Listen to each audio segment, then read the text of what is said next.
बिस्मिल्लाहिर्रहमानिर्रहीम। Medicinal chemistry से आज हम आपको दो तीन लेक्चर में कोशिश करते हैं कि जितने इंपॉर्टेंट पॉइंट्स है एस्पेक्ट्स है वो आपको बता सके। इसमें एक तो आपको एक जनरल आइडिया मिलेगा कि मेडिसिनल केमिस्ट्री में करते क्या है, क्योंकि मेरी पीएचडी खुद इस ब्रांच से थी। तो चल आपको उसमें आइडियाज मिल जाएंगे कि इसमें करते क्या है। साथ ही साथ इसमें कुछ टर्म्स होंगे, वो आपको हमने बताने, अपने सब याद रखने हैं पॉइंट्स के लिए, एमसीक्यूज के लिए। तो चलिए शुरू करते हैं। सबसे पहले आते हैं मेडिसिनल केमिस्ट्री के डेफिनेशन की तरफ। इसका डेफिनेशन क्या है कि एक नोवल ड्रग, नोवल ड्रग का मतलब ये है एक ऐसा ड्रग जो न्यू हो, जिसका स्ट्रक्चर आज तक किसी और ने नहीं बनाया हो। This is called novel drug. एक नोवल ड्रग को कैसे डेवलप किया जाता है, बनाया जाता है, इसकी स्टडी एक बहुत बड़ी स्टडी है, उसको मेडिसिनल केमिस्ट्री कहा जाता है। अच्छा, इसके साथ आपको एक लफ्ज नजर आएगा, डिजाइन। डिजाइन का मतलब ये है कि आप कंप्यूटर सॉफ्टवेयर की मदद से उसका स्ट्रक्चर पहले लिख लेते हैं कि ऐसा स्ट्रक्चर होगा, फिर इसमें ये ग्रुप्स होंगे, और फिर आप उसका थोड़ा सा डॉकिंग भी करेंगे। डॉकिंग मैं आपको बताऊंगा, डॉकिंग एक सॉफ्टवेयर है। अ, उसमें हम किसी ड्रग को अपने रिसेप्टर के साथ जब बाइंड होता है, उसके कुछ वैल्यूज हमें मिल जाते हैं। यानी अभी तक हमने अपने ड्रग बनाया ही नहीं है, और ना तो आपने उसको किसी इंजाइम पर टेस्ट किया है, बल्कि अभी आप जस्ट एक रफ अंदाजा कर रहे हैं, गैस लगा रहे हैं कि इस ड्रग में क्या क्या क्वालिटीज हो सकती है। तो वो सॉफ्टवेयर डॉकिंग के जरिए से आप मालूम कर सकते हैं। ठीक है, इसमें ये फंक्शनल ग्रुप है। अगर अगर वाली बात में, अगर ये ड्रग इस एंजाइम पर आ जाए तो ये ड्रग कहाँ कहाँ पर उस एंजाइम के साथ बॉन्ड बना सकता है। ठीक है, तो रफ रफ चीजें आपको बताएंगे। This is called design. आप पहले डिजाइन करते हैं और कंप्यूटर में, उसके बाद जब आपको कंप्यूटर से तसल्ली मिल जाती है कि इसमें दम है, तो फिर आप उसको डेवलप करना शुरू करते हैं। डेवलप मतलब ये है कि आप उसको सिंथेसाइज करें, या आप उसको जो है एक्सट्रैक्ट करें प्लांट सोर्स से। मुख्तलिफ किस्म के सोर्स से हमें नोवल ड्रग्स मिलते हैं, वो हम आपको बताएंगे कि कैसे कैसे हमें नए ड्रग्स मिल सकते हैं। वो तरीके भी आज आपको बताएंगे। ये था एक डेफिनेशन मेडिसिनल केमिस्ट्री का।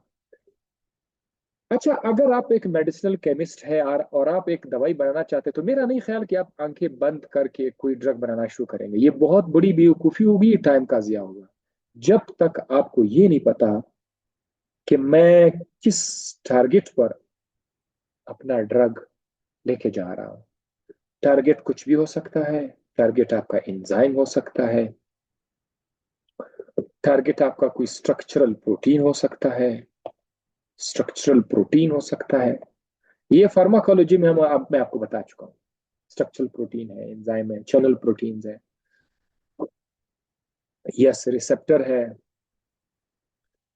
तो अगर आपको टारगेट का पता है कि ये मेरा टारगेट है, तो फिर टारगेट का स्ट्रक्चर कैसा है, किस तरह का स्ट्रक्चर है, उसके अंदर कौन कौन से फंक्शनल ग्रुप्स हैं, कौन से ग्रुप्स उसके अंदर है, और मेरा वाला ड्रग उधर जाकर कहां पर अटैच हो सकता है। आया वो उसको ब्लॉक कर देगा या उसको एक्टिवेट कर देगा। तो ये सारी बातें आपको पहले से पता होने चाहिए। तो यही लिखा हुआ है, knowing structure, properties, function of the drug target. बहुत ज्यादा जरूरी है न्यू ड्रग डिजाइन के लिए या डेवलपमेंट के लिए। तो तो जब आपको टारगेट के जब तक आपको टारगेट का पता ही नहीं है, आप एक ड्रग नहीं बना सकते हैं। This is for sure. Target का पता लगाने के लिए, टारगेट पर अपना नॉलेज का ग्रिप हासिल करने के लिए आपके पास नॉलेज होनी चाहिए, बेहतरीन नॉलेज केमिस्ट्री का। आपकी केमिस्ट्री काफी मजबूत होनी चाहिए, आपकी बायोकेमिस्ट्री भी मजबूत होनी चाहिए, साथ ही साथ आपकी फिजियोलॉजी भी थोड़ी बहुत अगर आप हो तो वो भी बेहतर है। साथ साथ आपका कुछ कंप्यूटर बेस्ड जो स्किल्स है वो अभी आपके पास होनी चाहिए। सो ये चीजें जब आपके पास होंगी, आपके पास नॉलेज आएगा, फिर आप अपने टारगेट को पहचान पाएंगे। टारगेट को पहचाना तो उसी टारगेट को देखकर आप लोग ड्रग बना सकते हैं। ये तो था फर्स्ट स्लाइड। अब दूसरा क्या, नोइंग टारगेट स्ट्रक्चर। फिर से टारगेट का स्ट्रक्चर और इसका फंक्शनल ग्रुप्स। अब देखो फंक्शनल ग्रुप्स को जानना वो अलाउ करेगा मेडिसिनल केमिस्ट को to design a drug that contains complementary functional groups. यानी अगर आपका ये टारगेट है, सपोज ये कोई टारगेट है, ये आपका रिसेप्टर है, ये आपका रिसेप्टर है, इस रिसेप्टर पर यहाँ पर ओ एच ग्रुप है, आपको पता चल गया कि इसमें ओ एच ग्रुप है, ये फंक्शनल ग्रुप है। तो जब आप कोई ड्रग बनाओगे उस ड्रग के अंदर कोई ऐसा स्ट्रक्चर होगा, कोई ऐसा स्ट्रक्चर होगा कि वो इसके साथ बॉन्ड बना सके। तो ये वाला जो ग्रुप है, ये वाला, ये आपका कॉम्प्लीमेंट्री है, कॉम्प्लीमेंट्री। यानी जो ग्रुप टारगेट के अंदर है, आप उसी के अगेंस्ट ग्रुप बना रहे हैं जो इसका अपोजिट होगा। कॉम्प्लीमेंट्री मतलब इसका अपोजिट होगा जो उसके साथ मिल सके। या आप ये कह सकते हैं कि उसके साथ एक पार्शियल पॉजिटिव चार्ज है और आपके ड्रग के अंदर एक ग्रुप है उस पर पार्शियल नेगेटिव चार्ज है, तो फिर ये दोनों आपस में मिल सकेंगे। तो बड़ी बेहतरीन स्टडी होती है, बहुत गहराई में जाकर चेक करना पड़ता है। Complementary functional groups that will bind the drug to its target. अब आपको ये तो पता है कि ड्रग अपने टारगेट के साथ बाइंड करेगा तो हमें कुछ मिलेगा।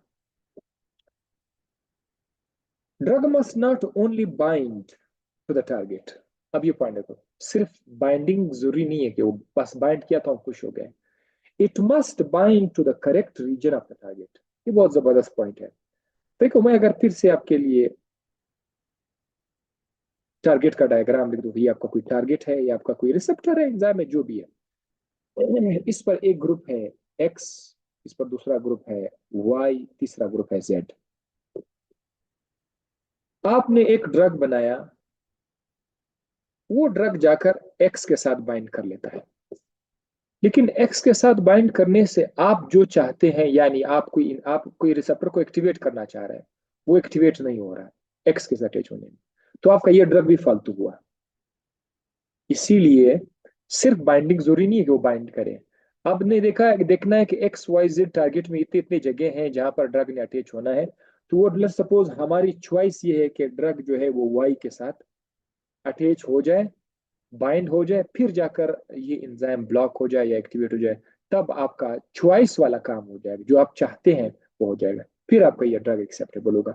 तो हम सिर्फ बाइंडिंग की तलाश नहीं करेंगे, हम टारगेट में जो हमारे जरूरत का ग्रुप है उसको ही हम लोग टारगेट करके उसके अगेंस्ट हम ग्रुप बनाएंगे। अब ये बाद में आपकी मर्जी है, आप किसी एंजाइम को एक्टिवेट करना चाहते हैं या किसी एंजाइम को ब्लॉक करना चाहते हैं। आप किसी रिसेप्टर को ब्लॉक करना चाहते हैं या आप किसी रिसेप्टर को एक्टिवेट करना चाहते हैं, यानी एगोनिस्ट एंटागोनिस्ट आपकी मर्जी है। हम लोग एगोनिस्ट भी बनाते हैं, एंटागोनिस्ट भी बनाते हैं। हाइड्रोजन बॉन्ड डोनर्स और हाइड्रोजन बॉन्ड एक्सेप्टर्स, ये क्या चीज है? सपोज आपके पास कोई ड्रग है, सपोज मैं जस्ट एक लिख लेता हूं, इसके पास यहाँ पर ओ एच है ना। अब ये जो ओ एच है, इस पर हाइड्रोजन पर प्लस का चार्ज है और ऑक्सीजन पर माइनस का चार्ज है। इधर कोई दूसरा ड्रग है, उस पर ऑक्सीजन है यहाँ पर, ठीक है, उस पर लॉन पेयर भी है, माइनस का चार्ज भी है। फिर कोई दूसरा ड्रग है, ड्रग ए, ड्रग बी। अब इस हाइड्रोजन के ड्रग ए और ड्रग बी पे जरा गौर करें। ड्रग ए का जो हाइड्रोजन है, ये हाइड्रोजन बॉन्ड बनाएगा, किसके साथ बॉन्ड बनाएगा? हाइड्रोजन बॉन्ड इस ऑक्सीजन के साथ बॉन्ड बनाएगा। हाइड्रोजन बॉन्ड जिसे हम लोग कहते हैं, क्या बोलते हैं? Hydrogen bond. ये भी आपका हाइड्रोजन बॉन्ड। अब सवाल ये है कि इसमें डोनर कौन सा है, एक्सेप्टर कौन सा है? डोनर को जरा देखें। जिस ड्रग के पास हाइड्रोजन है, जो हाइड्रोजन बॉन्ड के लिए इस्तेमाल होगा, वो हाइड्रोजन बॉन्ड डोनर है। तो ये जो ड्रग है ना ए, ये आपका हाइड्रोजन बॉन्ड डोनर है, क्योंकि ये एच एच प्रोवाइड कर रहा है बांधने के लिए। जबकि ड्रग बी जो है, ड्रग बी, इसके पास जो ऑक्सीजन है उस पर एक लॉन पेयर है, और ये लॉन पेयर जो है ये यूज कर सकता है बॉन्डिंग के लिए भी और हाइड्रोजन बॉन्डिंग के लिए भी। तो ऐसा ड्रग जो हाइड्रोजन के साथ बॉन्ड बना ले, हाइड्रोजन दूसरे, उसको कहते हैं एक्सेप्टर, हाइड्रोजन बॉन्ड एक्सेप्टर। तो ये हाइड्रोजन बॉन्ड डोनर और एक्सेप्टर जो है, इस पर हम बाद में जाकर लिपिंस्की रूल भी आता है, उधर भी हम लोग पढ़ेंगे कि किसी अच्छे ड्रग को बनाने के लिए क्या रूल होना चाहिए, उसमें कितने हाइड्रोजन बॉन्ड डोनर्स होने चाहिए, कितने हाइड्रोजन बॉन्ड एक्सेप्टर्स होने चाहिए। तो वाला आपको आइडिया क्लियर हुआ। अब यहाँ पर मैंने टारगेट लिखा हुआ, यहाँ पर अगर आप देखें टारगेट, टारगेट के पास वाई है, वाई पर नेगेटिव चार्ज है, और उसके पास एक लॉन पेयर भी है। जबकि ड्रग जो है, यहाँ पर एक ड्रग है, उस ड्रग के साथ एक्स लगा हुआ है और उसके साथ एच भी लगा हुआ है, एच। तो ये जो ड्रग है जिसके साथ एच लगा हुआ है, ये आपका हाइड्रोजन बॉन्ड डोनर है, और जो नेगेटिव चार्ज रखता है वाई, वो हाइड्रोजन बॉन्ड एक्सेप्टर है। सही है। इसी तरह से एक दूसरा एग्जाम्पल भी है, यहाँ पर हमने लिखा हुआ है। ये एक स्ट्रक्चर जिसमें नाइट्रोजन पर लॉन पेयर है, और ये एक ड्रग है, ये एक दूसरा ड्रग है। इसमें आर एक्स के पास फिर से ये देखो एच मौजूद है, यहाँ एच मौजूद है। तो उसका मतलब ये है कि ये वाला जिसके साथ एच मौजूद है, ये हाइड्रोजन बॉन्ड डोनर है। और जाहिर है ये हाइड्रोजन जो है ये बॉन्ड बनाएगा, इस नाइट्रोजन के साथ बॉन्ड बना सकता है। तो ये वाला जो है ये हाइड्रोजन बॉन्ड एक्सेप्टर हो जाएगा। ठीक। अच्छा, ओ OH के केस में एक बात आप लोग जरा नोट कर लीजिए। ओ OH के केस में ये जो हाइड्रोजन है, ये किसी और के साथ बॉन्ड बना सकता है, हाइड्रोजन बॉन्ड, तो वो तो हाइड्रोजन बॉन्ड दोनों हो जाएगा। लेकिन ये जो ऑक्सीजन है, ऑक्सीजन किसी दूसरे हाइड्रोजन के साथ भी हाइड्रोजन बॉन्ड बना सकता है। तो ये जो ग्रुप है ना, ओ OH ग्रुप, इसके अंदर हाइड्रोजन बॉन्ड डोनर भी है और हाइड्रोजन बॉन्ड एक्सेप्टर भी है। वो आप देख सकते हैं, हाइड्रोजन और ऑक्सीजन को देखकर आप देख सकते हैं। अब हम आके क्लास ड्रग्स को क्लासिफाई कर लेते हैं। ड्रग्स को कैसे क्लासिफाई किया जाता है?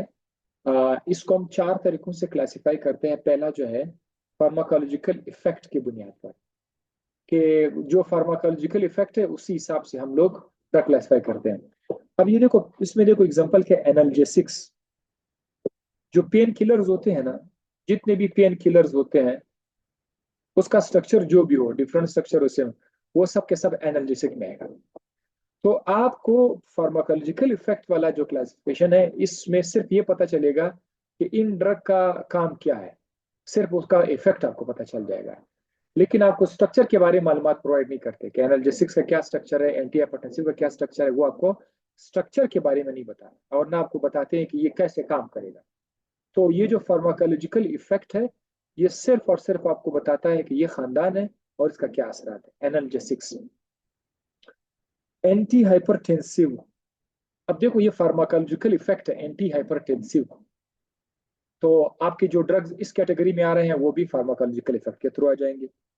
इसी तरह एंटी एस्थमाटिक जो इस्तेमा के लिए दिया जा रहा है, वो भी फार्माकोलॉजिकल इफेक्ट की बिना। तो जब हम लोग फार्माकोलॉजी पढ़ते हैं, उनको कभी ऐसे बोलते हैं एनाल्जेसिक्स का नाम देकर फिर उसके अंदर ड्रग्स पढ़ते हैं, या एंटी हाइपरटेंसिव का नाम देकर ड्रग्स पढ़, या एंटी एस्थमाटिक पढ़कर नाम पढ़ ले। तो ये एक क्लासिफिकेशन है ड्रग्स को क्लासिफाई करने का।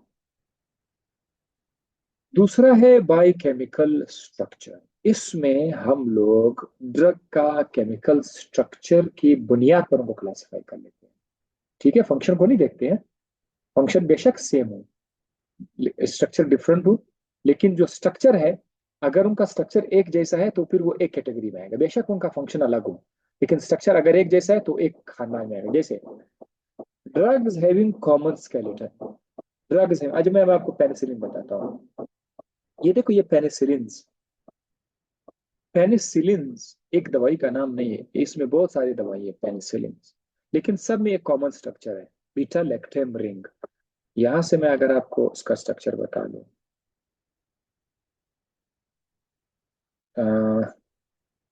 इधर नहीं होगा आई थिंक,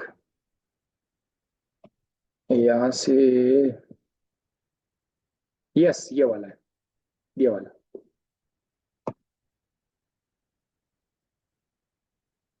आप यहाँ से देख सकते हैं।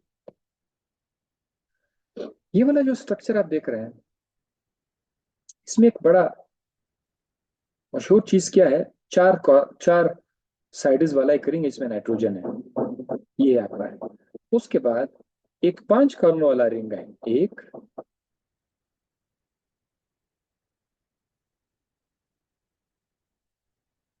ये वाला रिंग है, इसमें यहाँ पर सल्फर लगा हुआ है। अब इस 4 कॉर्नर रिंग के साथ यहां पर आपको एक NH नजर आएगा, NH। उस NH के साथ C डबल बॉन्ड O है, और इधर R लगा। ये R बड़ा कमाल का चीज है, ठीक है। R को जरा गौर कर लेना, R जो मैंने लिखा हुआ है, ये R जो है इसको हम चेंज कर सकते हैं। अगर इस R की जगह आपने ये वाला स्ट्रक्चर लाया तो फिर उसका नाम हो जाएगा पेनिसिलिन G। और अगर इस R की जगह पर आप लोगों ने ये वाला स्ट्रक्चर लाया तो फिर उसका नाम हो जाएगा पेनिसिलिन V। अगर इस R की जगह पर आपने ये वाला स्ट्रक्चर डाल दिया तो फिर हो जाएगा एम्पिसिलिन। तो ये देखो, ये 3 अलग अलग ड्रग्स है, penicillin G, penicillin V, ampicillin. इन सबको पेनिसिलिन कहा जाता है क्योंकि इनका जो स्केलेटन है वो बिल्कुल सेम है। ये वाला जो स्केलेटन है ये सब के अंदर सेम आ रहा है। तो ऐसे कंपाउंड जिसका स्केलेटन सेम है उनको हम एक खानदान में रख लेते हैं, पेनिसिलिन, ठीक है। इसी तरह से बारबिचोरेट्स में अगर आप देखें, बारबिचोरेट्स में ये वाला स्ट्रक्चर आपको मिलेगा। अब ये कॉमन होगा, अलबत्ता उनमें से किसी के यहाँ पर हाइड्रोजन की जगह कोई और चीज आया होगा, या इस हाइड्रोजन की जगह कोई और चीज आया होगा, या इस ऑक्सीजन के साथ कोई और चीज अटैच होगा, लेकिन बुनियादी स्ट्रक्चर यही रहेगा। तो बारबिचोरेट्स एक कंपाउंड का नाम नहीं है, बहुत सारे कंपाउंड इसी खानदान के अंदर आते हैं क्योंकि उनका स्ट्रक्चर स्केलेटन सेम है। स्टीरॉइड्स, अब स्टीरॉइड देखो ये भी एक कंपाउंड नहीं है, मुख्तलिफ किस्म के कंपाउंड इसमें आ जाते हैं। मैं आपको इसका स्ट्रक्चर यहाँ से बताऊंगा। स्टीरॉइड्स का ये वाला स्ट्रक्चर है, दिस वन, ये वाला स्ट्रक्चर, ये स्टीरॉइड का है। इसमें देखो ring A B C D, ये रिंग है, ये तो सब के सब अंदर मौजूद होंगे। बाकी कहीं पर मिथाइल ग्रुप होगा, कहीं पर इथाइल ग्रुप होगा, कहीं पर OH होगा, लेकिन ये स्ट्रक्चर सबके अंदर सेम होगा। आपने विटामिन डी देखा होगा, विटामिन डी का स्ट्रक्चर उसमें भी यही चीज आ रहा है, और बाकी बहुत सारे स्टीरॉइड में ये स्ट्रक्चर आता है। तो केमिकल स्ट्रक्चर की बुनियाद पर हम ड्रग को ऐसे क्लासिफाई करेंगे। अच्छा, थर्ड है by target system. By target system, इसमें हमने ड्रग को क्लासिफाई किया हुआ है कि वो किस टारगेट पे जाकर काम करते हैं। टारगेट सिस्टम,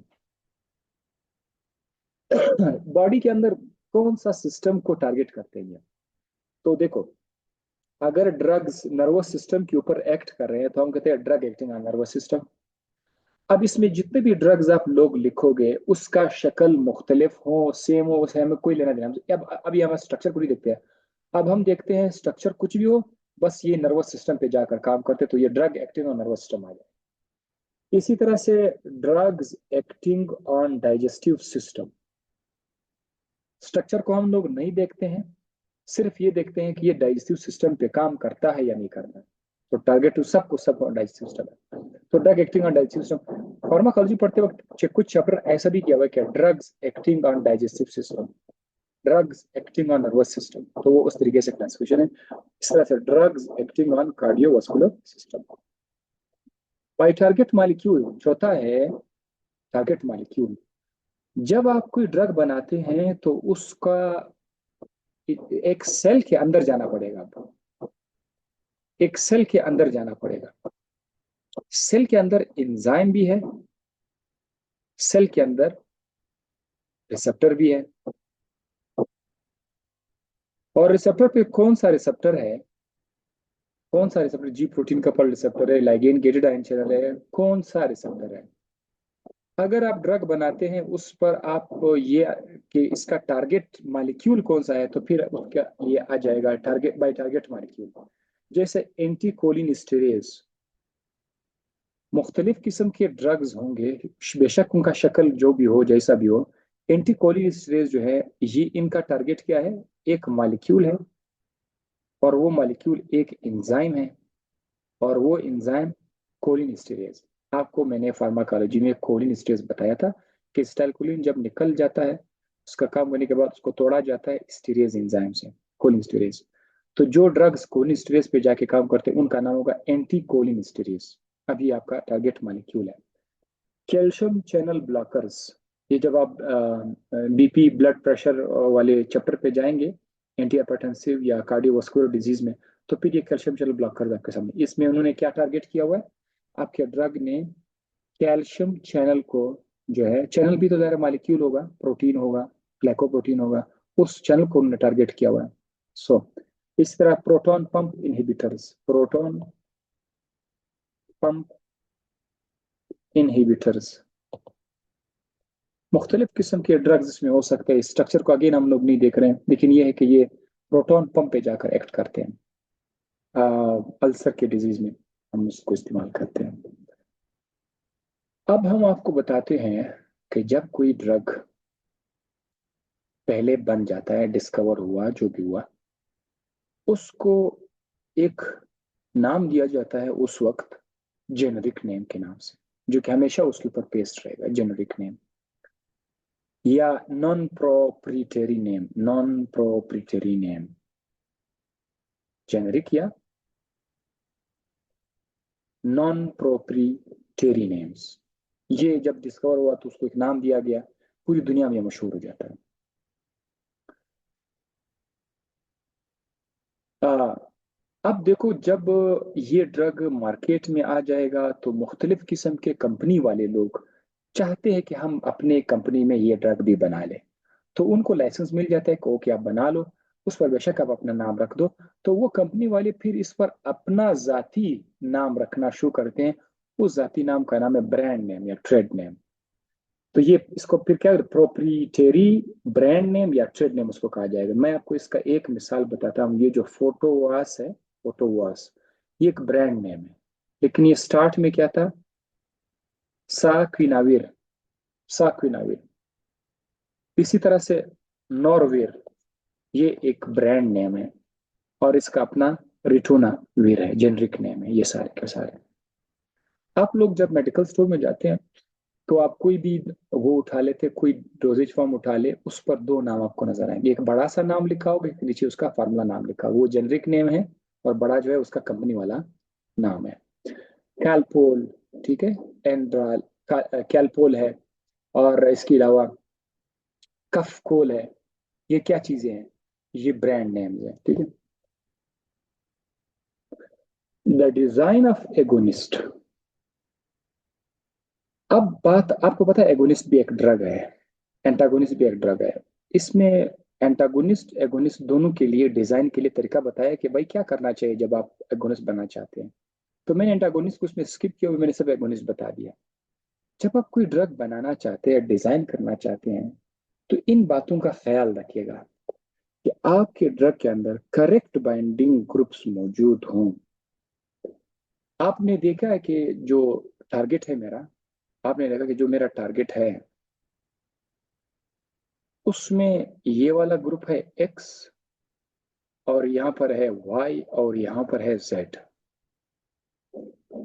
आपको पता है कि मैं जो ड्रग बना रहा हूँ उसमें मैंने एक्स को और वाई को मैंने टारगेट करना है, इन ग्रुप्स के खिलाफ मैंने अपना ड्रग ले जाना है। अगर मेरा ड्रग इनके साथ बाउंड करेगा तो मेरा ड्रग बन जाएगा।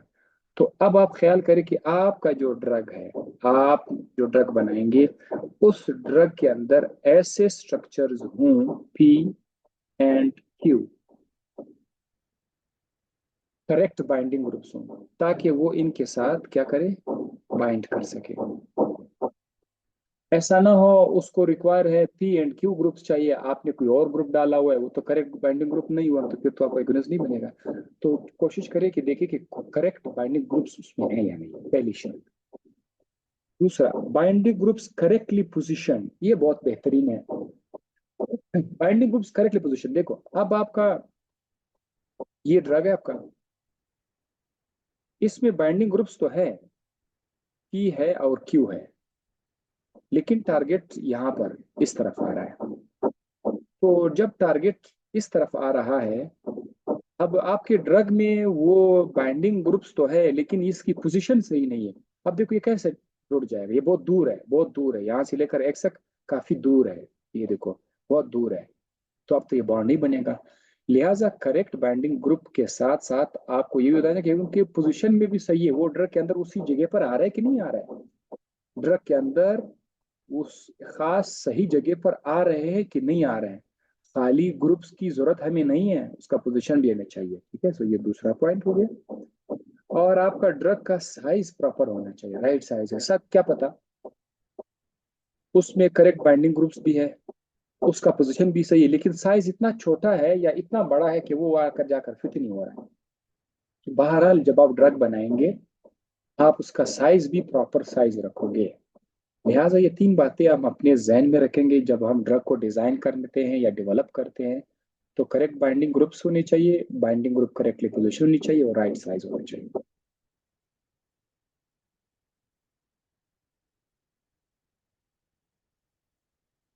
अभी एक नया टॉपिक है, drug discovery, finding a lead.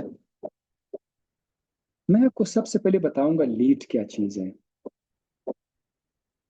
Lead एक ऐसा स्ट्रक्चर है जो शुरू में किसी ने बनाया,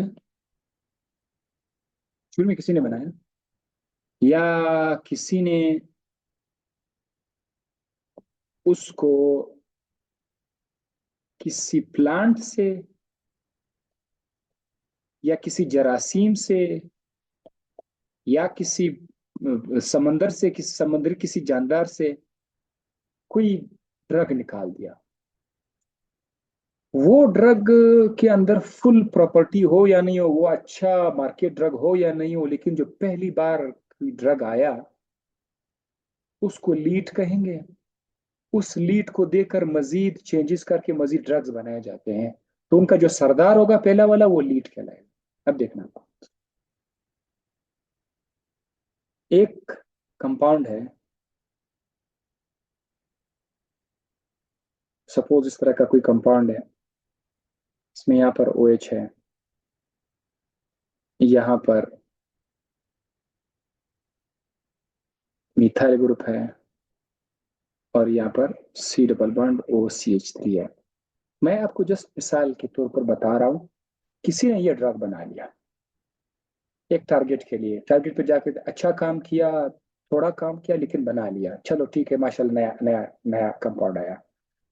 अब वो देखते हैं यार ये जो नया कंपाउंड आया हुआ है ये टारगेट पर तो बड़ा अच्छा फिट हो रहा है, हम क्यों ख्वारी करें कि नया कोई दूसरा नया कंपाउंड बना ले, हम इसी कंपाउंड के चचाजाद भाई बना लेते हैं। मतलब ये है कि अगर हम चेंजेस करें, ये जो सी एच थ्री ग्रुप है ना, सी एच थ्री ग्रुप, अगर इसमें चेंज लाए, यानी इस सी एच थ्री की जगह हम कोई हेलोजन लाएं, फिर क्या होगा? हाँ, अगर हम हेलोजन लें यानी इस तरह से, ये ओ एच अभी भी इधर है, इधर अगर कोई क्लोरीन आ जाए फिर क्या होगा? और साथ साथ या फिर ये है कि अगर हम इधर सी डबल बॉन्ड ओ के साथ यहाँ पर अगर हम सी एच थ्री के बजाय अगर हम एन एच टू लाए तो फिर क्या होगा? मतलब ये जो कंपाउंड, दूसरा वाला जो कंपाउंड है, ये पहले वाले कंपाउंड ही की तरह है, बस इसमें हम लोगों ने छेड़छाड़ किया हुआ है। तो ये जो छेड़छाड़ किया हुआ है ना, इसमें आप सैकड़ों की तादाद में कंपाउंड बना सकते हैं, सैकड़ों की तादाद में, बस आपने। तो वो जो पहला वाला था, ये वाला, ये लीड है, ये लीड है। और बाकी जितने भी हम बनाते हैं वो क्या है? वो एनालॉग्स हैं, एनालॉग्स, एनालॉग्स या डेरिवेटिव्स, ये बनाते हैं। तो मेडिसिनल केमिस्ट्री में लीड पर भी काम किया जाता है, एनालॉग्स पर भी काम किया जाता है, एनालॉग्स भी बनाए जाते हैं। और एनालॉग्स का ये फायदा होता है कि बाज अवकात जो लीड हम बनाते हैं, लीड में कुछ स्ट्रक्चर्स, काम के स्ट्रक्चर्स नहीं होते हैं, या उनके साइड इफेक्ट्स ज़्यादा होते हैं, या वो ज़्यादा इफेक्टिव नहीं है, या उसका ड्यूरेशन ऑफ एक्शन जो है अच्छा नहीं है। हम उसके अंदर चेंजेस करके इसको इम्प्रूव करते हैं, बेहतरीन कर लेते हैं, ताकि इसका पेशेंट प्रोफाइल जो है वो अच्छा बन जाए। इसीलिए हम लोग एनालॉग्स बनाते हैं। मैंने खुद जो एनालॉग्स बनाए थे पीएचडी में, वो थाई यूरिया के थे। थाई यूरिया में यहाँ पर मैं आपको सारा स्ट्रक्चर बनाता हूँ।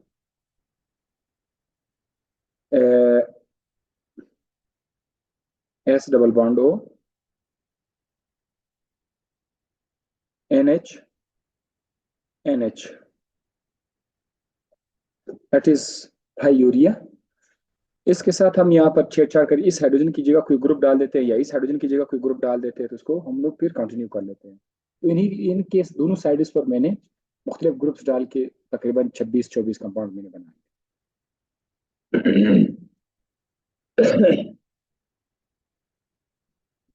अच्छा, now drug discovery finding lead के बारे में तो आपको पता चल गया, एनालॉग के बारे में आपको पता चल गया।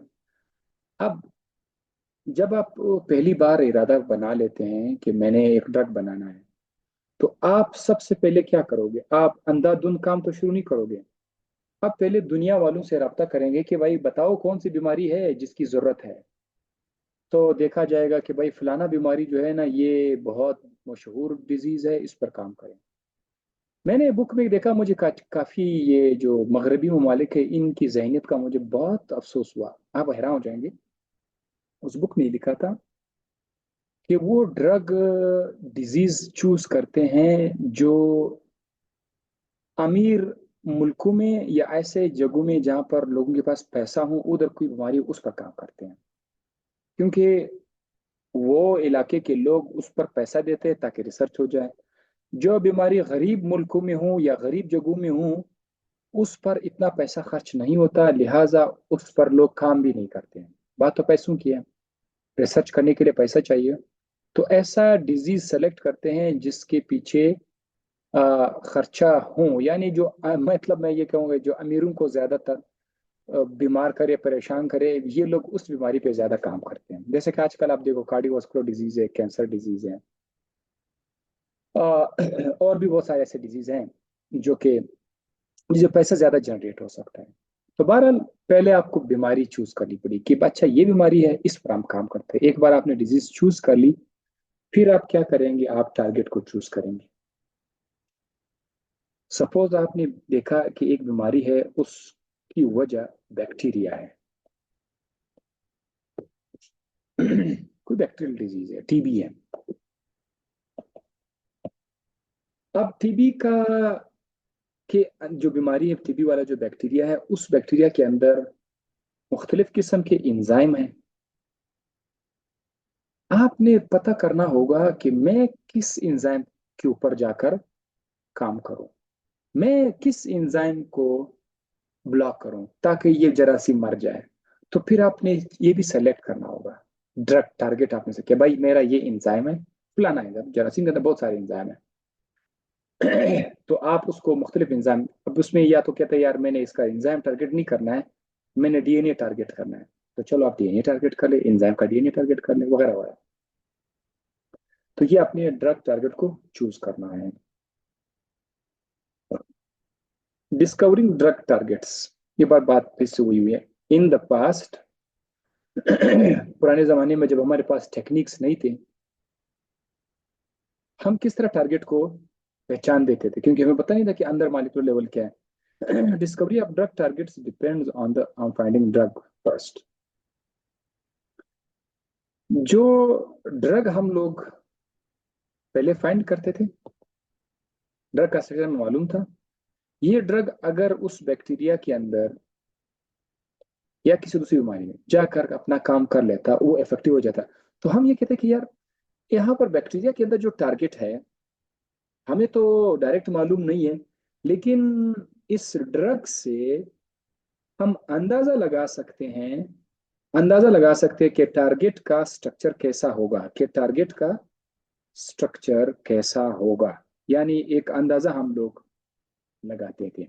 ये पुराने जमाने, बाद में तो बहुत टेक्निक्स आ गए। हमने आजकल हर तरह का रिसेप्टर को बाहर निकाला, उसको चेक कर लिया, एंजाइम को बाहर निकाल सकते हैं, चेक कर सकते हैं, उसका सब कुछ जान सकते हैं आजकल। तो बहुत पुराने जमाने में इस तरह होता था कि ड्रग के स्ट्रक्चर से ही अंदाजा लगाता था कि टारगेट का स्ट्रक्चर कैसा है वो, क्योंकि ड्रग ही बाइंड करेगा टारगेट के साथ। अगर ड्रग का स्ट्रक्चर इस तरह बना हुआ हो कि वो टारगेट के साथ बाइंड कर सकता है, उसका मतलब है टारगेट का स्ट्रक्चर भी इसी ड्रग के साथ कंप्लीमेंट्री होगा। अच्छा जनाब, अब हम क्या करते हैं, आपने ड्रग बना लिया सपोज कई मुख्तलिफ तरीकों से। इसका मैं आपको फिर एक और तरीका भी बताऊंगा, सिंथेसिस के हवाले से हम चलेंगे इंशाल्लाह। सिंथेसिस ड्रग के बनाने का तरीका, इसमें कम्बिनेटोरियल केमिस्ट्री पे थोड़ा सा जिक्र करेंगे, लीनियर सिंथेसिस पे थोड़ा सा जिक्र करेंगे, आ जाएगी थोड़ी सी और भी चीजें आ जाएंगी।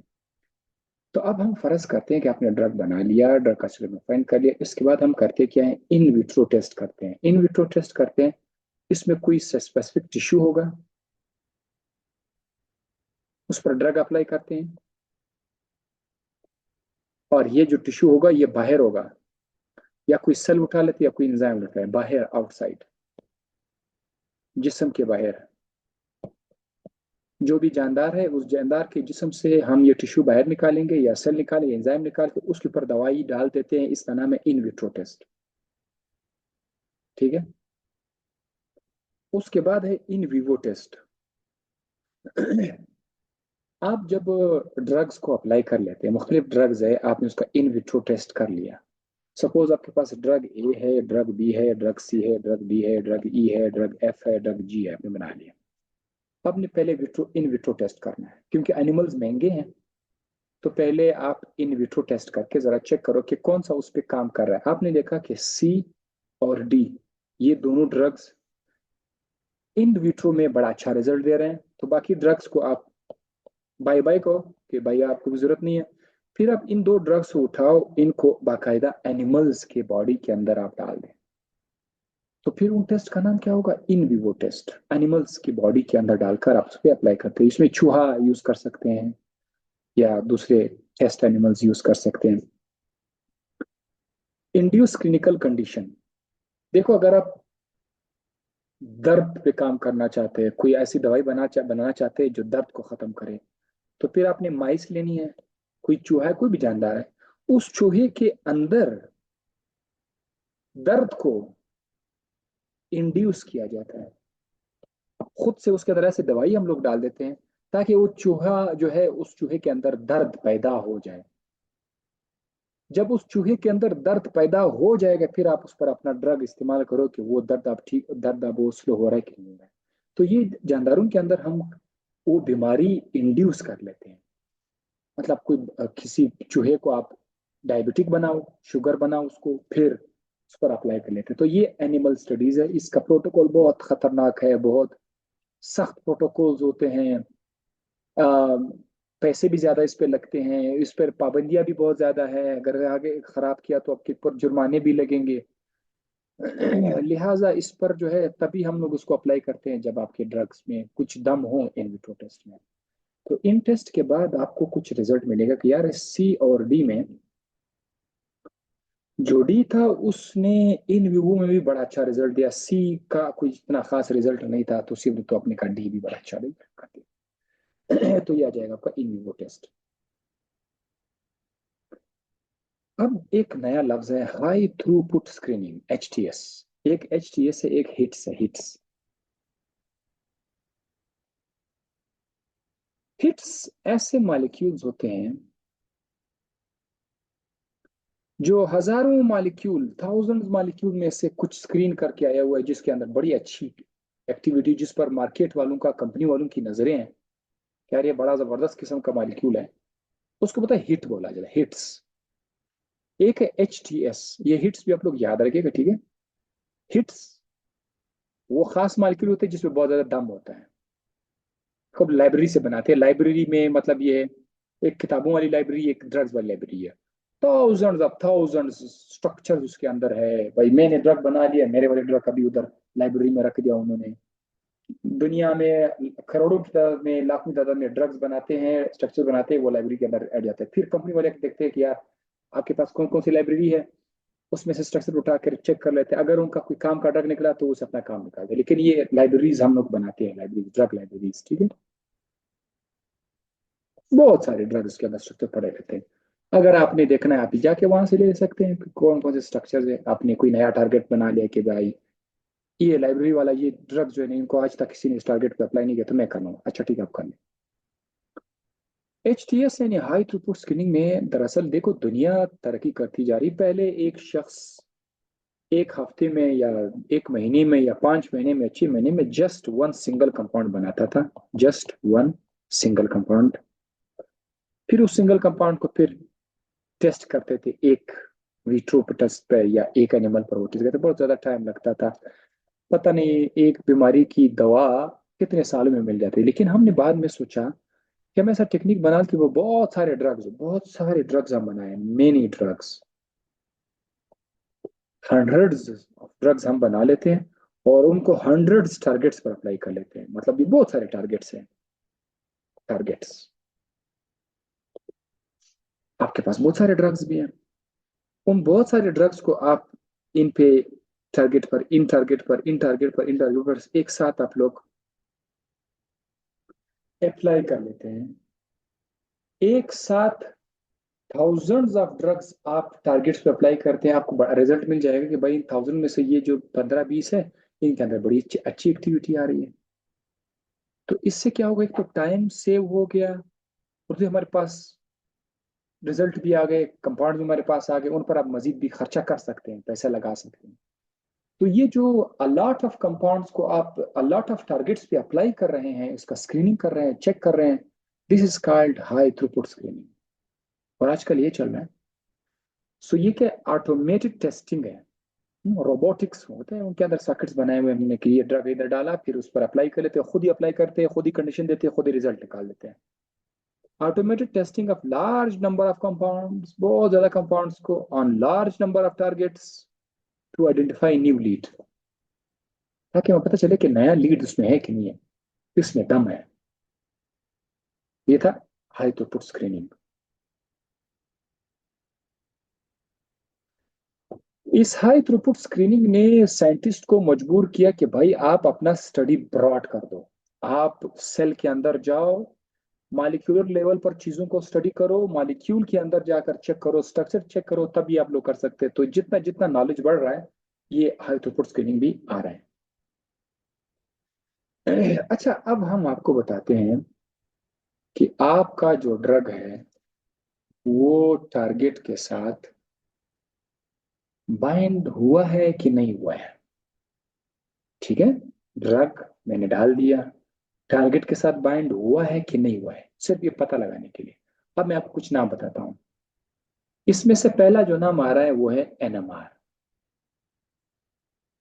एनएमआर की मदद से हम लोग वैसे मॉलिक्यूलर स्ट्रक्चर डिटरमाइन करते हैं। आपका कोई स्ट्रक्चर है, सपोज ये आपका स्ट्रक्चर है, इसके साथ यहाँ पर CH3 ग्रुप है।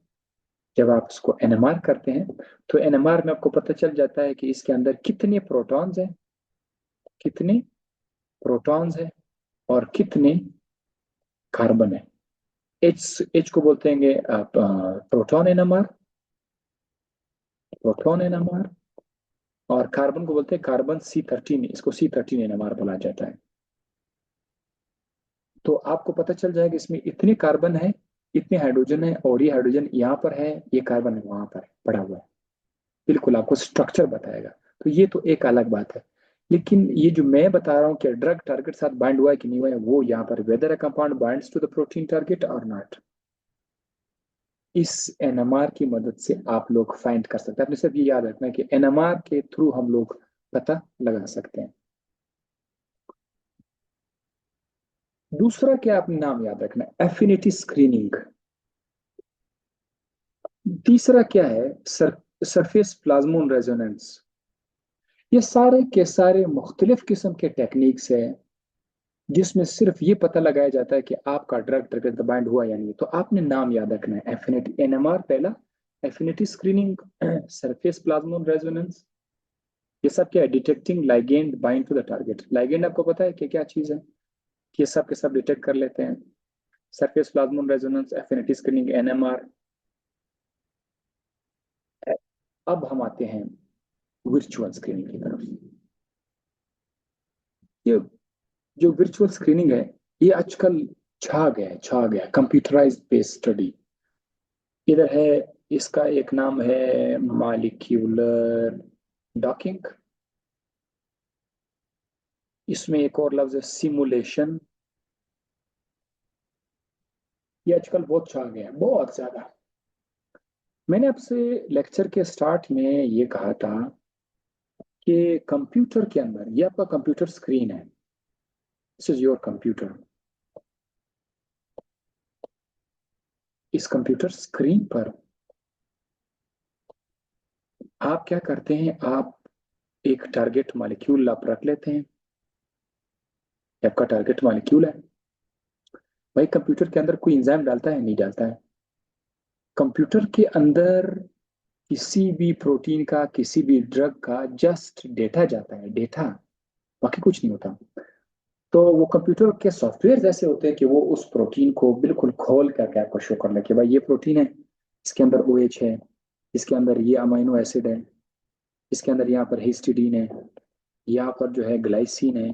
हाँ? वो खोल करके आपको ऐसे बता देता है कंप्यूटर स्क्रीन। फिर आपका जो ड्रग है, ये आपका ड्रग है, ये आपका ड्रग है। सपोज करते हैं, जस्ट मैं आपको एक मिसाल बता रहा हूँ। कंप्यूटर में हम लोग इसको बोलते हैं ड्राई लैब। लैब के अंदर आप नहीं है, कंप्यूटर के अंदर आप काम कर रहे हैं। कंप्यूटर आपको बताएगा कि अगर ये वाला ड्रग इस टारगेट पर लाएगा, तो ये ड्रग का ये वाला ऑक्सीजन इस ग्लाइसिन के साथ बॉन्ड बना सकता है, और बॉन्ड बनाएगा भी तो वो कितना स्टेबल बॉन्ड होगा, उसकी बाइंडिंग एनर्जी कितनी होगी, बाइंडिंग एनर्जी कितनी होगी। कभी कभी बहुत ज्यादा एनर्जी बाहर निकल जाती है, -15 -10 की एनर्जी बाहर जाती है, तो हम बड़े खुश हो जाते हैं। तो भाई अगर हमने ये वाला स्ट्रक्चर बना लिया, इसकी बाइंडिंग एनर्जी बहुत जबरदस्त है, ये अच्छी अफिनिटी रखता है, तो बाद में इसी स्ट्रक्चर पर हम काम भी कर सकते हैं। ये आप डॉकिंग कर रहे हैं कि कहाँ कहाँ पर बॉन्ड हो रहा है, कैसे कैसे बॉन्ड हो सकता है, कितने पोज में आपके ड्रग को एक बार इस तरह घुमा के अटैच कर दिया जाएगा, फिर उसको दूसरी तरफ से घुमा कर ड्रग्स को घुमा घुमा के टारगेट के साथ अटैच करके देखते हैं कि ड्रग का कौन सा पोज बेस्ट फिट हो रहा है। फिर रिसर्च के दौरान हम क्लेम करते हैं कि जनाब हमने ये ड्रग ऐसे फालतू में नहीं बनाया था, हमने ये बनाया था क्योंकि इसकी डॉकिंग स्टडी ने हमें बताया कि ये यहाँ यहाँ पर बाउंड कर सकता है, इधर उधर बाउंड कर सकते हैं, तो हमें बड़ा अच्छा लगा, इसीलिए हमने ये स्ट्रक्चर बना लिया। तो बनाने से पहले हम लोग डॉकिंग करते हैं ताकि एक रफ आइडिया हमें मिल जाए। इसके अलावा कभी कभी मैकेनिज्म ऑफ ड्रग को भी फाइंड करने के लिए कि हमारा ड्रग किस मैकेनिज्म के थ्रू टारगेट के साथ अटैच हुआ है, वो मैकेनिज्म भी हमें डॉकिंग बना देता है। सो कभी हम लोग रिसर्च के आखिर में भी डॉकिंग करते हैं, कभी स्टार्ट में भी करते हैं। ये जो डिजाइन का लफ्ज था ना, डिजाइन, ये दरअसल उसका मतलब ये था, डिजाइन। तो ये है वर्चुअल स्क्रीनिंग। आप कंप्यूटर बेस पे जाकर उसकी स्क्रीनिंग करते हैं। It can reduce time for compound selection to screen first. एक तो ये टाइम को कम कर लेता है, कम टाइम में आपका टाइम बचत हो जाता है। It involves computer based programming docking. चलो ये हो गया। ओके, अब हम आते हैं finding a lead compound. Lead compound को कैसे फाइंड किया जा सकता है, बाकी बातें तो आप साथ साथ देख रहे हैं। मेरे पास 2-3 किस्म के इसमें नोट्स हैं फिलहाल, ये पहले नोट से जो आइडियाज आ रहे हैं मैं बता रहा हूँ। एक दो लेक्चर इंशाल्लाह दूसरे नोट से भी मैं उठा के आपके सामने ले आऊंगा। फाइंडिंग ए लीड, लीड को फाइंड करना है। A compound which shows desired pharmacological activity, वो कंपाउंड जो फार्माकोलॉजिकल एक्टिविटी शो कर रहा है जो आप चाहते हैं वो तो शो कर रहा है, जरूरी नहीं है कि बेस्ट शो कर रहा हूँ, बस सिर्फ शो करे, बाकी हम पर छोड़े, उसमें चेंजेस आएंगे। It provides a start for drug design and development. बिल्कुल ठीक है, ये एक स्टार्ट हमें देता है, उसके बाद हम मजीद ड्रग भी बना सकते, ये डिस्कस हो चुका है। अब देखो लीड कंपाउंड का बनाने का तरीका, एक तो ये कि आपका लेबोरेटरी में जाओ, सिंथेसाइज करो, खुद से बनाओ, सिंथेटिक बनाओ, सेमी सिंथेटिक बनाओ, आपकी मर्जी है। तो इसमें है बाय स्क्रीनिंग नेचुरल प्रोडक्ट्स। दुनिया जहां में दरख्तें हैं, प्लांट्स हैं, श्रब्स हैं, आप उनका जूस निकालते जाएंगे और उसको स्क्रीन करते जाओ, अगर आपको अच्छा मिल जाए तो बस वो आपका लीड बन गया।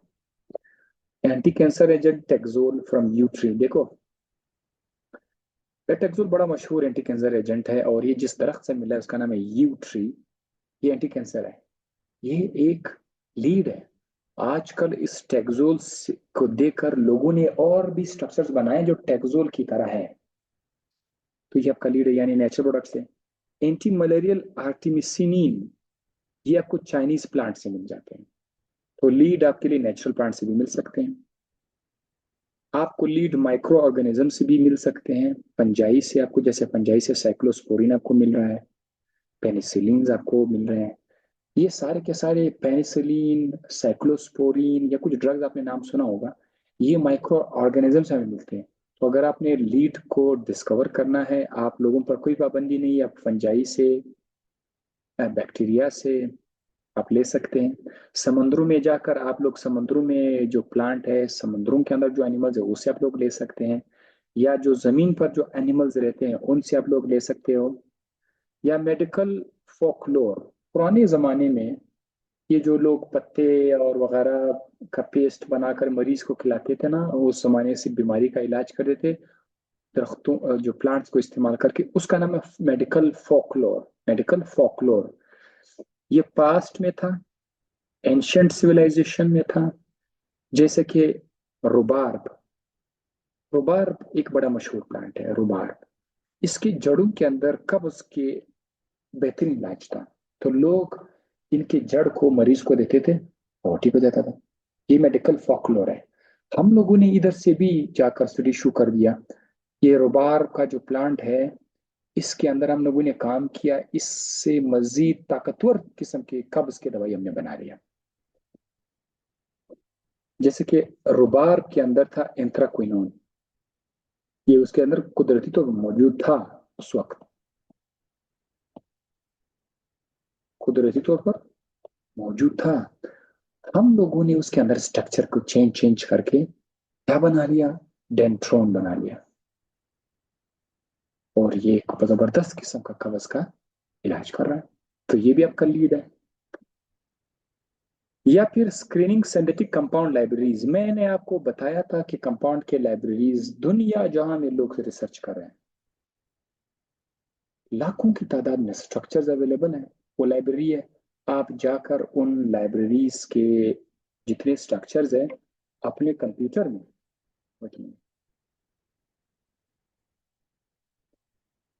अपने कंप्यूटर में उसको स्क्रीन कर दो, लॉक कर दो, आपको पता चल जाएगा यार ये वाले कंपाउंड अच्छे हैं, फिर जाकर उसकी खरीदो जो भी आपका मर्जी वैसे का। तो आप स्क्रीन सिंथेटिक कंपाउंड लाइब्रेरीज को भी आप कर सकते हैं। या एग्जिस्टिंग ड्रग्स, एग्जिस्टिंग ड्रग्स का मतलब क्या है? एक ड्रग है, पड़ा हुआ है, किसी ने इधर छोड़ दिया हुआ है या थोड़ा बहुत काम कर रहा है, किसी भी बीमारी में ऑलरेडी वो मार्केट तक पहुंच गया हुआ है।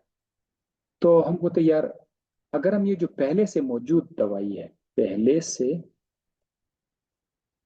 मौजूद दवाई है, अगर इसको किसी दूसरी बीमारी के लिए हम इस्तेमाल करें तो क्या होगा? तो कुछ नहीं होगा यार, ये तो बड़ा फायदा है, शॉर्टकट है, बचत है। वो वैसे भी पास हो गया है वो ड्रग। अब अगर इसको दूसरे, जैसे कि मैं जिस पीएचडी में जिस चीज पे काम करता हूँ वो लेशमिनियासिस है, लेशमिनिया, काला आजार। लेशमिनिया जो है, इस पर हमने देखा कि कुछ एंटी फंगल फंजाई के लिए दवाई है, वो दवाई जो है लेशमिनिया में भी यूज होता है। तो ऐसा दवाई जो एग्जिस्टिंग कर रहा है पहले से, और आप उसको अब एक नया टारगेट पे लाना चाहते हैं, so this is called me to me better, मुझे भी ले लो, मैं भी ये काम कर सकता हूँ, मैं ज्यादा अच्छा कर सकता हूँ, this is me to me better. ये अप्रोच आप लोग कर सकते हैं लीड के लिए। दूसरा ये है एक कंपाउंड है, मैं हमेशा अपने से लिखता हूँ तो मुझे जरूरत ही नहीं स्ट्रक्चर लिखने। एक कंपाउंड है, सपोज ये कोई बीमारी के लिए आप इस्तेमाल कर रहे हैं, इसका एक साइड इफेक्ट आ रहा है, इसका एक साइड इफेक्ट आ रहा है। साइड इफेक्ट से नफरत नहीं करना है, साइड इफेक्ट हमेशा एडवर्स इफेक्ट नहीं होता जो मरीज को नहीं, साइड इफेक्ट कभी कभी मरीज को पसंद होता है। हमने देखा कि यार इस ड्रग के अंदर ये वाला साइड इफेक्ट भी है, तो हम उसी साइड इफेक्ट को इनहांस करते हैं कि यार अगर हम इस ड्रग के साइड इफेक्ट को बढ़ा देंगे तो हमें एक नया ड्रग मिलेगा और उसी पर हम काम करते हैं। सपोज हमने कहा यार ये CH3 के जगह पर अगर हम, यानी CH2 पर अगर हम एक चेन ला ले आते हैं, CH3 ला लेते हैं, तो उसका जो साइड इफेक्ट है वो और भी बढ़ जाएगा। कौन सा साइड इफेक्ट? वो साइड इफेक्ट जो हमें अच्छा लगता है, हम उस साइड इफेक्ट, उसी ड्रग, वो ड्रग पहले से पड़ा हुआ है, एग्जिस्टिंग ड्रग है, लेकिन हमने उसका एक साइड इफेक्ट को आगे लेके गया। जैसे मैं आपको मिसाल बताता हूँ, एक ड्रग है, वो आप ब्लड प्रेशर के लिए इस्तेमाल करते हैं, लेकिन एक दिन आपको पता चला कि इससे, इसका साइड इफेक्ट ये कि बाल को बड़ा कर देते हैं, बाल की ग्रोथ बढ़ा देते हैं। हमें होंगे यार, ये क्या हो रहा है? तो आपने उसी स्ट्रक्चर को उठाकर उस पर मजीद काम शुरू कर, उसको बाल के लिए मख्तस कर दिया। ये जो वायग्रा है, जो मेल सेक्सुअल पावर को बढ़ा देते हैं, यानी इरेक्शन के लिए, वायग्रा बड़ा मशहूर है। सिल्डेनाफिल आई थिंक उसका नाम है। ये इसी तरह से आया हुआ है। ये मरीजों पर चेक कर रहा था, ब्लड प्रेशर के लिए था, बाद में पेशेंट ने बता दिया कि यार ये तो हम लोग, जो आप लोग बीपी चेक कर रहे हो, साथ साथ कहीं और पर भी जो है हमें इरेक्शन ज्यादा काफी हो जाती है। तो बाद में पता चला, उनको मालूम ही नहीं था। अच्छा, ये है एक किस्म का लक। लक बहुत बड़ा रोल अदा करते हैं। मैं जब केमिस्ट्री में आया, मेडिसिनल केमिस्ट्री में, इधर लक का बहुत बड़ा रोल है। किसी को पता ही नहीं था कि ये ऐसा होगा, उन्होंने स्ट्रक्चर किसी और चीज के लिए बनाया था, वो किसी और थे। इंसान परफेक्ट तो नहीं है ना, luck still plays a very great role. एक ड्रग आप एक टारगेट के लिए बना रहे हैं, साइड पर कुछ और आपने देखा और वो जाकर उस साइड पर मशहूर हो गया। So yes, it it happens. ये एग्जिस्टिंग ड्रग्स हो गए। अच्छा जनाब, अब ये जो कॉम्बिनेटोरियल पैरेलल सिंथेसिस है, इस पर हम नया एक और लेक्चर मिला था। सिंथेसिस का एक अलग सा पोर्शन बना लेते हैं छोटा सा, ये ड्रग सिंथेसिस, सिंथेसाइज करने के लिए हम कौन कौन से अप्रोचेस बना लेते हैं। इंशाल्लाह उस लेक्चर में हम कुछ टर्म्स भी ले आएंगे, उसको भी डिस्कस करके, फिर अगर जो पीएचडी के साथ मैंने जिस तरह काम किया तो वो बताएंगे। सो 2-3 लेक्चर के अंदर ये पोर्शन आपका कंप्लीट हो जाएगा और आपको एक मुकम्मल अंदाजा हो जाएगा कि मेडिसिनल केमिस्ट्री आया क्यों। फिर जब आप लोग इसमें जाएंगे, रिसर्च में जाएंगे, तो इंशाल्लाह आपको रिसर्च में काफी हद तक हेल्प मिलेगी अगर आप इस साइड में आ जाएंगे इंशाल्लाह।